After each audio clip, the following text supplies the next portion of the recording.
Mungkin itu gambarannya seperti itu. Selanjutnya, kalau kita melihat dari sektor-sektor utama yang selama ini memberikan kontribusi terhadap peningkatan PDRB Provinsi Nusa Tenggara Timur, misalnya dari sisi pertanian. Misalnya dari sisi pertanian ini, baik dari sisi luas panen dan produksinya dari 2019 ke 2020 ya.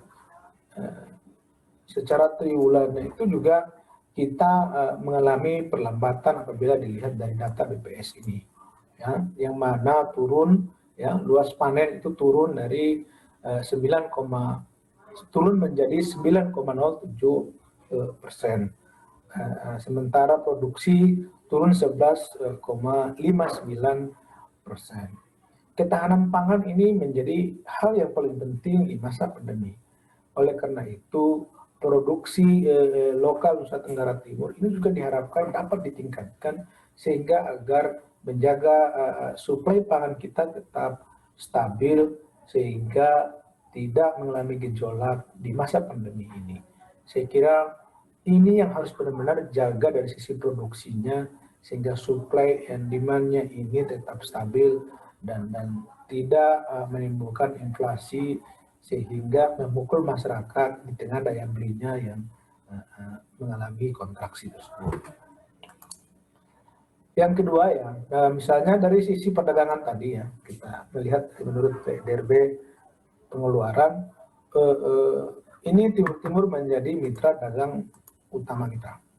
Kalau dilihat dari data ini ya, share dari sisi ekspor itu lebih banyak dikontribusi oleh perabot penerangan, garam, belerang, kapu ya. Ini Shopee dan daun kelor mungkin belum masuk ya, karena itu produk yang selama ini digembar-gemborkan akan menjadi salah satu komponen ekspor yang itu diharapkan memberikan nilai tambah kepada PDRB kita. Tentu berkaitan dengan meningkatkan pendapatan asli daerah. Artinya sama Timur Leste kita mengalami defisit perdagangan apabila kita melihat apa yang disampaikan oleh BPS ini. Selanjutnya, dari sisi kemiskinan juga mengalami peningkatan ya, dari 20,62 menjadi 20,90. Jadi ada 1,15 juta orang miskin. Ini juga harus menjadi perhatian pemerintah sehingga pertumbuhan ekonomi meskipun masih kontraksi diharapkan lebih inklusif sehingga pertumbuhan ekonomi itu dibarengi dengan penciptaan kesempatan kerja yang luas sehingga masyarakat perekonomiannya bisa jauh lebih baik. Dari sisi kita profil kemiskinan yang sudah ya. Kemudian dari sisi keadaan ketenaga kerjaan memang mengalami pertumbuhan yang relatif baik meskipun masih didominasi oleh sektor informal misalnya kalau kita lihat dari data ini.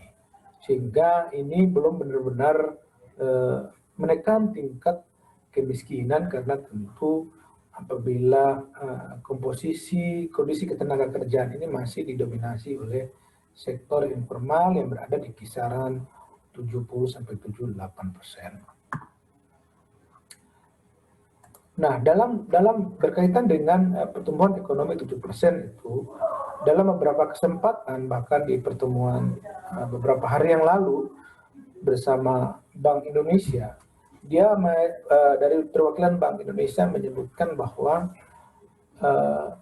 untuk mengerek pertumbuhan ekonomi Provinsi NTT sebesar 7% membutuhkan kehadiran investasi dengan nilai mencapai 37,18 triliun.